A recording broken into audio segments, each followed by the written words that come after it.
सरकार अब राज्य भर में मठ मंदिरों की जमीन पर हुए अवैध कब्जों के खिलाफ बड़ा अभियान चलाने की तैयारी में है।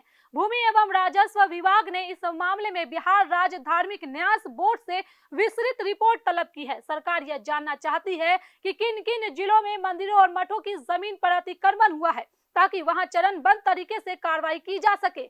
इस पहल को उप मुख्यमंत्री, राजस्व मंत्री और सम्राट चौधरी की प्राथमिकता से जोड़कर देखा जा रहा है। विभागीय स्तर पर अधिकारियों को निर्देश दिया गया है कि धार्मिक संस्थाओं की जमीनों को कब्जा मुक्त कराने के लिए विशेष अभियान चलाया जाए। आखिर क्या है पूरा मामला और क्यों इन फैसलों को बिहार की राजनीति में बड़ा संदेश माना जा रहा है, बताएंगे विस्तार से। आदाब, नमस्कार, आप देख रहे हैं मंथन टुडे। मैं हूं आपके साथ उस्मा। बिहार सरकार अब राज्य भर में मठ मंदिरों की जमीन पर हुए अवैध कब्जों के खिलाफ बड़ी कार्रवाई की तैयारी में है। भूमि एवं राजस्व विभाग ने बिहार राज्य धार्मिक न्यास बोर्ड से विस्तृत रिपोर्ट मांगी है। सरकार यह जानना चाहती है कि किन किन जिलों में मंदिरों और मठों की जमीन पर अतिक्रमण हुआ है, ताकि चरणबद्ध तरीके से कार्रवाई की जा सके। सूत्रों के मुताबिक इन जिलों से लगातार शिकायतें मिल रही थी कि वर्षों से मठ मंदिरों की बहुमूल्य जमीनों पर भूमाफियाओं और दबंगों ने कब्जा जमा रखा है। अब सरकार पूरे मामले का सर्वे कराने की तैयारी में है। बताया जा रहा है कि राजस्व मंत्री और सम्राट चौधरी ने इस मामले को प्राथमिकता में रखा है।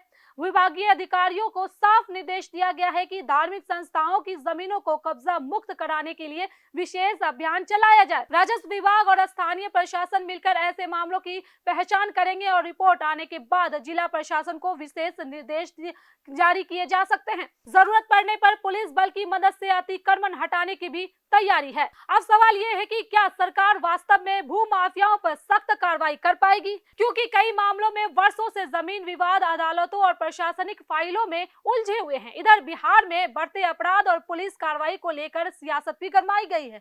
राजस्व मंत्री दिलीप जायसवाल ने अपराधियों को लेकर बेहद सख्त बयान दिया है। उन्होंने कहा है कि सिर्फ पुलिस कार्रवाई काफी नहीं है, बल्कि समाज को भी अपराधियों के खिलाफ खड़ा होना होगा। दिलीप जायसवाल ने कहा है कि समाज में अपराधियों और रंगदारों का सामाजिक बहिष्कार होना चाहिए। जो लोग अपराध के रास्ते पर चल रहे हैं, उन्हें समाज में सम्मान नहीं मिलना चाहिए। मंत्री ने यहाँ तक कहा है कि लोगों को अपराधियों के मुंह पर थूक देना चाहिए, ताकि उन्हें एहसास हो कि समाज उन्हें स्वीकार नहीं कर रहा। उनके इस बयान के बाद बिहार की राजनीति में नई बहस शुरू हो गई है। विपक्ष इस बयान को लेकर सरकार पर हमला बोल सकता है, क्योंकि सवाल उठ रहा है कि क्या कानून हाथ में लेने जैसा भाषा इस्तेमाल करना उचित है। हालांकि भाजपा नेताओं का कहना है कि मंत्री का मकसद अपराधियों के खिलाफ सामाजिक जागरूकता पैदा करना था। बिहार में हाल के दिनों में अपराध की घटनाओं को लेकर विपक्ष लगातार सरकार को घेर रहा है। ऐसे में भाजपा और कानून व्यवस्था के मुद्दों पर आक्रामक नजर आ रही है। वहीं राजस्व विभाग में भ्रष्टाचार के मामलों को लेकर भी सरकार अब सख्त दिखाई दे रही है। निगरानी प्रकोष्ठ की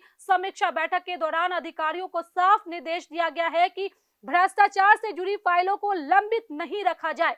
मंत्री ने कहा कि जिन कर्मचारियों और अधिकारियों के खिलाफ शिकायतें या जांच लंबित है, उन पर त्वरित कार्रवाई सुनिश्चित की जाए। साथ ही अधिकारियों को चेतावनी दी गई है कि भ्रष्टाचार के मामलों में किसी भी तरह की ढिलाई बर्दाश्त नहीं की जाएगी। बिहार में जमीन दाखिल खारिज और राजस्व से जुड़े मामलों में भ्रष्टाचार की शिकायतें लंबे समय से सामने आती रही है। ऐसे में सरकार का यह सख्त रुख प्रशासनिक व्यवस्था को सुधारने की कोशिश माना जा रहा है। तो बिहार में एक साथ कई बड़े संदेश देने की कोशिश दिखाई दे रही है। सरकार मठ मंदिरों की जमीन को कब्जा मुक्त कराने की बात कर रही है, अपराध और भ्रष्टाचार के खिलाफ सख्त बयान दिए जा रहे हैं और राजनीतिक हमले भी तेज हो चुके हैं। अब देखना होगा कि सरकार का यह अभियान जमीन पर कितना असर दिखाता है और विपक्ष इन मुद्दों पर क्या राजनीति अपनाता है। फिलहाल इस खबर में बस इतना ही। अगर आपको यह रिपोर्ट पसंद आई हो तो वीडियो को लाइक करें, सब्सक्राइब करें और शेयर करना ना भूलें। बहुत बहुत शुक्रिया।